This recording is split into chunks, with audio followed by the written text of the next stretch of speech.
the President of the United States made one of his most consequential remarks on the war in Eastern Europe, a conflict now stretching into its fourth year.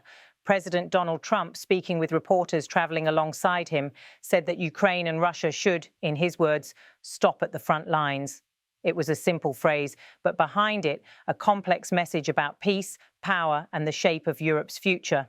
The president's comment effectively called for an immediate halt to the war, freezing the battlefield along current positions and leaving much of Ukraine's Donbass region under Russian control. It was an idea that many Western diplomats had quietly speculated about, but few expected Trump to state so bluntly and so publicly. As the cabin microphone switched on, the exchange began. Reporter: Mr. President, did you tell President Zelensky that he should cede the entire Donbass region to Russia? Trump replied firmly, no, we never discussed that. We think what they should do is just stop at the lines where they are, the front lines. You have one front line right now. The rest is very difficult to negotiate. You take this, we take that. There are so many different permutations. So what I'm saying is they should stop now at the front lines, go home, stop killing people, and that's it. The words, broadcast later by the White House press pool, drew immediate attention. For the first time, a sitting American president had openly suggested freezing the conflict along existing battle zones, a proposal that could mark a turning point in the war's diplomatic trajectory. Trump's phrasing was direct, unmistakable, and deliberate. He framed the issue not as one of borders or ideology, but as one of human cost. Go home, stop killing people, he said. A line that instantly became the focus of headlines from Washington to Warsaw. At the time of his comments, military analysts estimated that Russian forces controlled nearly 78% of the Donbass region, including the cities of Donetsk, Luhansk, and portions of Mariupol's outskirts. Ukrainian troops, meanwhile, held defensive positions across the Eastern Front, a jagged, exhausted line scarred by months of artillery exchanges. To many observers, Trump's message was unmistakable. End the war now, even if it means accepting the loss of territory, at least temporarily. Supporters hailed it as pragmatic diplomacy. Critics called it a concession to Moscow. The president elaborated further in response to a follow-up question. When asked what he believed should happen to the Donbass, Trump replied, "Let it be cut off as it is. It's cut off right now, I think. 78% of the territory is already taken by Russia. You leave it as it is right now. They can negotiate something later. But I said stop and stop at the battle. Go home, stop fighting, stop killing people." Those remarks, while delivered mid-flight, reverberated instantly on the ground. Ukrainian officials reacted with unease, cautioning that any freeze would only reward aggression. A senior advisor in Kyiv described the statement as unexpected and concerning, emphasizing that Ukraine would not recognize any occupation lines as permanent. For President Volodymyr Zelensky, whose leadership had rallied international backing throughout the war, the suggestion of halting at current lines struck at the heart of his government's mission, to restore Ukraine's full territorial integrity. Zelensky had repeatedly insisted that peace could only come once all occupied lands, including Donetsk, Luhansk, and Crimea, were returned. But inside the Trump administration, aides defended the president's words as part of a broader push for immediate de-escalation. Officials speaking anonymously said the White House's focus was on saving lives first, negotiating details later. That sentiment echoed Trump's campaign mantra, peace through strength. Still in Europe, the reaction was mixed. In Brussels, NATO Secretary General Jens Stoltenberg reminded allies that no borders changed by force can ever be accepted. Germany and Poland both warned that freezing the front lines could create a dangerous precedent, effectively normalizing territorial conquest. For Eastern Europe, such language recalled memories of partition and appeasement. In Moscow, however, the response was sharply different. The Kremlin's spokesperson, Dmitry Peskov, praised the comments as a step toward realism. State media hailed Trump's remarks as acknowledgement of what they called new territorial realities.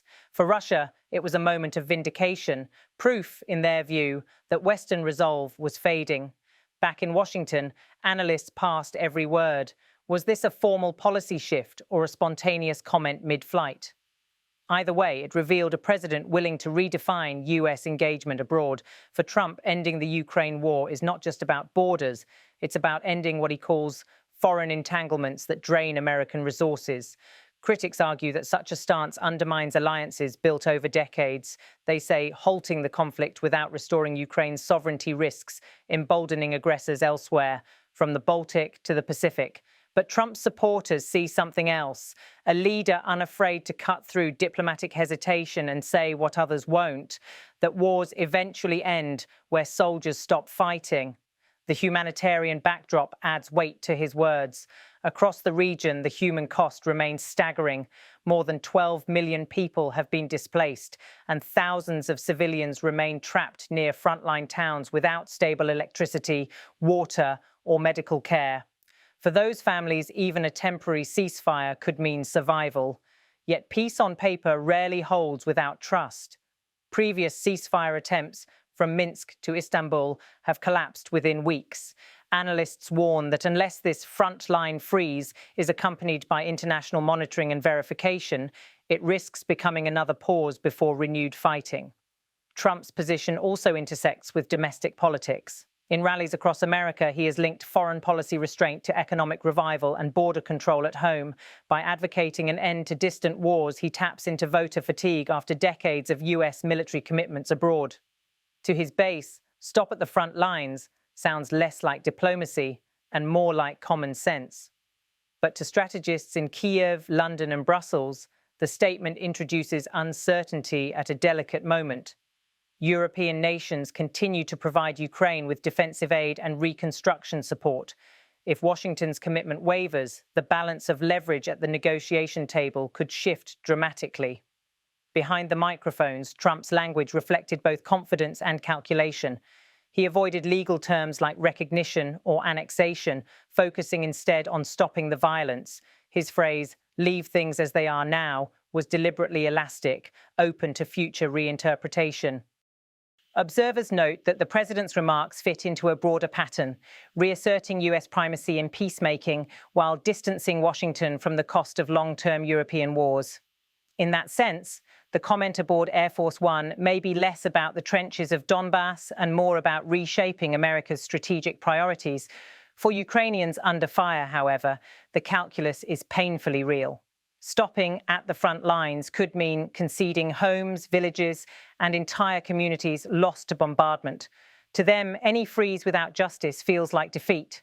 Still, after years of unrelenting conflict, even talk of stopping the killing offers a sliver of hope. International diplomats are now quietly assessing what Trump's statement could mean for renewed peace efforts. Sources in Geneva and Ankara say preliminary discussions are underway to propose a framework for a monitored truce, one that could evolve into broader negotiations later this year. But without mutual consent, such efforts remain tentative. Meanwhile, the battlefield remains volatile. Despite reports of reduced offensives, artillery exchanges continue near Sloviansk and Kramatorsk. Both sides accuse the other of violations even as winter approaches, a season historically known for freezing conflicts both literally and politically. For now, Trump's statement stands as a political marker, the first major signal that Washington may prioritize stability over total victory. Supporters say it's a necessary reality check. Opponents call it moral surrender. The president, however, appears unmoved by the criticism. He believes that wars must end somewhere and that endless fighting serves no one. As he said aboard Air Force One, they can negotiate something later, but I said stop and stop at the battle. Go home, stop fighting, stop killing people. It's a message that captures both the simplicity and the controversy of Trump's worldview. Peace through immediate action, not prolonged diplomacy. Whether this becomes the basis for an actual ceasefire or merely another flashpoint in international debate will depend on what happens next in Kyiv, Moscow, and Washington. For now, the front lines remain drawn. The guns have not yet gone silent, but the conversation has changed. From the skies above Europe to the corridors of the White House, the echo of those words, "Stop at the front lines," continues to reverberate. For millions affected by the war, they represent both a promise and a warning that peace may come not from victory but from exhaustion.